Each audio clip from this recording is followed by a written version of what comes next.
what does Spirit want us to know about healing narcissism? Now, I'm not talking about narcissistic personality disorder. I'm not a psychologist, a psychiatrist at all. I am talking about the kind of everyday self-centeredness, the everyday narcissism that people can find toxic to be around. The first thing I'm picking up about this is that narcissism is born in childhood. It is definitely a wound.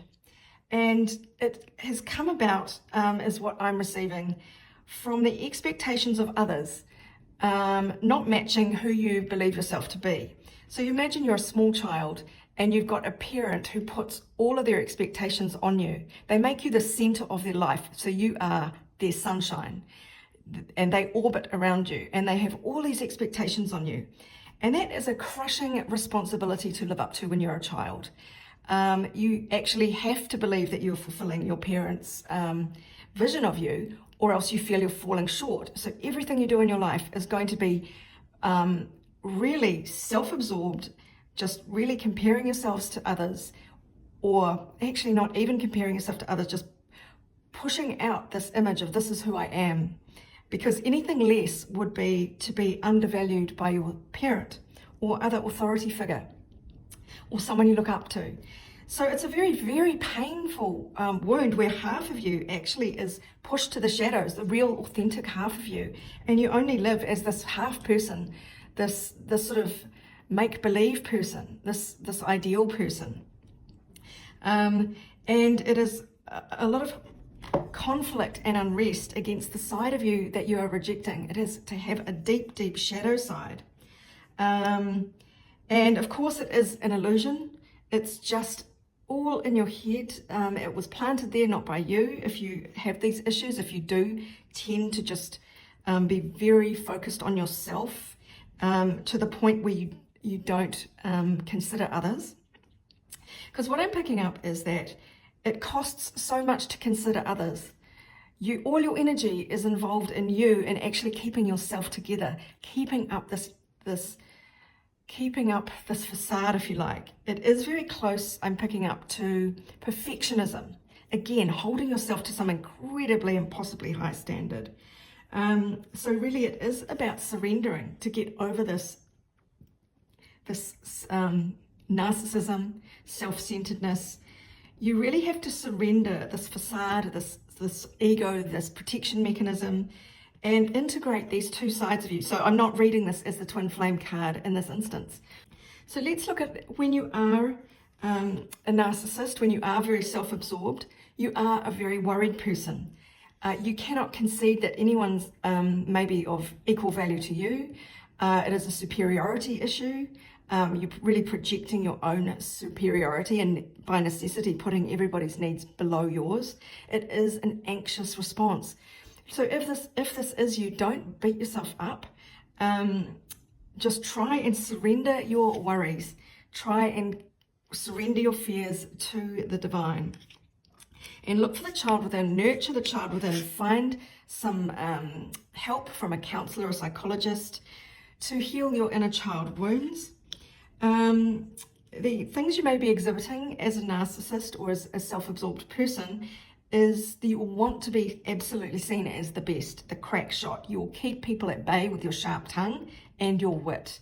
You will make people feel inadequate deliberately so that you can feel better. Just the idea that people are different to you or separate to you will be very, very challenging.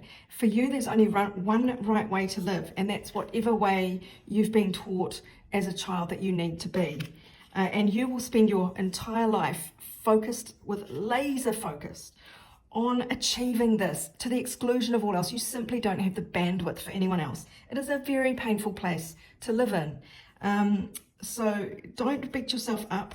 This is it's a defense mechanism that has served you well, obviously. When you're a small child, you're relying on this one parent, their good graces. If you're not in their good graces, really, literally, on a tribal level, it feels like death. So the other two ways this you could experience this as an adult is keeping yourself very isolated, keeping yourself as an island of one person. You're very, very detached, but you may then swing out into the celebration mode, center of attention. You may not be able to bear it when anybody else pulls focus from you. It feels like a little death when someone is in the limelight, even mildly, even on their birthday, even on some important occasion, like their wedding day. It hurts not to be seen. There's a real feeling of you might disappear.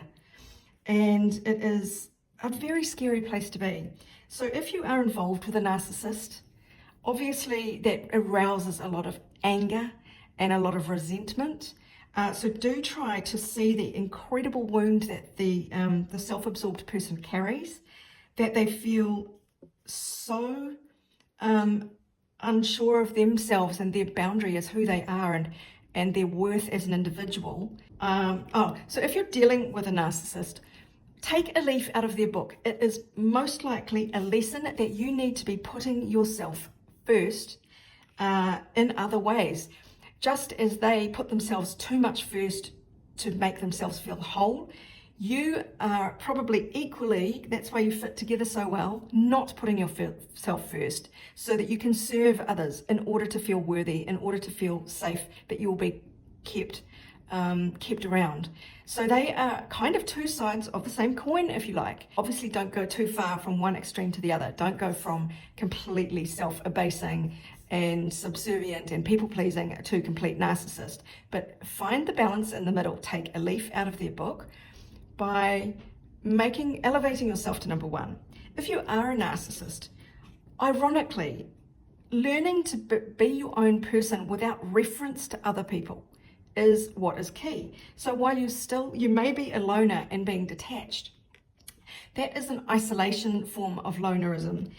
Being a biker is actually being free with your own adventures. You are a self-contained person. You are your own individual. You don't need to compare yourself to anyone else, better than or worse than, to be your true self and to be worthy of love, worthy of everything.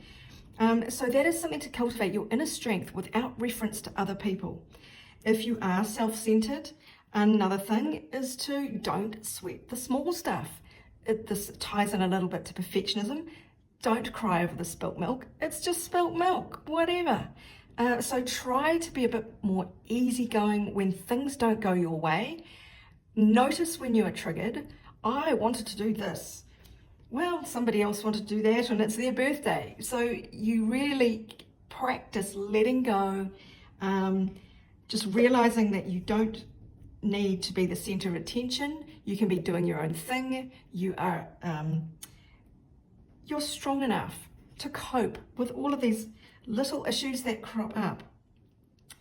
And look at this beautiful card that I got for healing self-centeredness, healing narcissism. Optimism and hope plays such a big part in this. Expecting the best, thinking the best of other people, expecting that people love you for who you are, that will bring you your pot of gold at the end of the rainbow. That will bring you your manifestations. It's not grasping, it's not grabbing, it's not holding on to things and clinging and me first and everyone else can get stuffed. Generosity, positive expectations, abundance, this easy flow when you unclench, let go of your grip, that is going to bring ease and grace into your life, more freedom to let other people be who they are. And freedom, this generosity of spirit allows you to consider other people's feelings, consider other people's points of view. Literally think about what it would be like to be in their shoes. If you don't do that often, that is an amazing exercise. How would I feel if the boot was on the other foot? And go through whatever scenario has just triggered a friend or partner, if they've called you selfish or narcissistic, and try and imagine a scenario in which it could have played out in the opposite direction. It is a very painful feeling to feel that you've only got yourself looking after you, that you have to look after number one because no one else will. It isn't the truth. It's not the truth. And even when you're being the biker and self-contained and off on your own adventures, you are loved by the universe. So just remember that. Cultivate, if you're happier being alone, cultivate the difference between being detached and being off on your own adventure and feeling fulfilled within yourself, that you have everything you need. So I hope this helps, my darlings. I hope this helps you find a way through to relax, to let go, and to get to your pot of gold where there's enough for everybody to be included. This is Sarah, wishing you much abundance, love, and joy.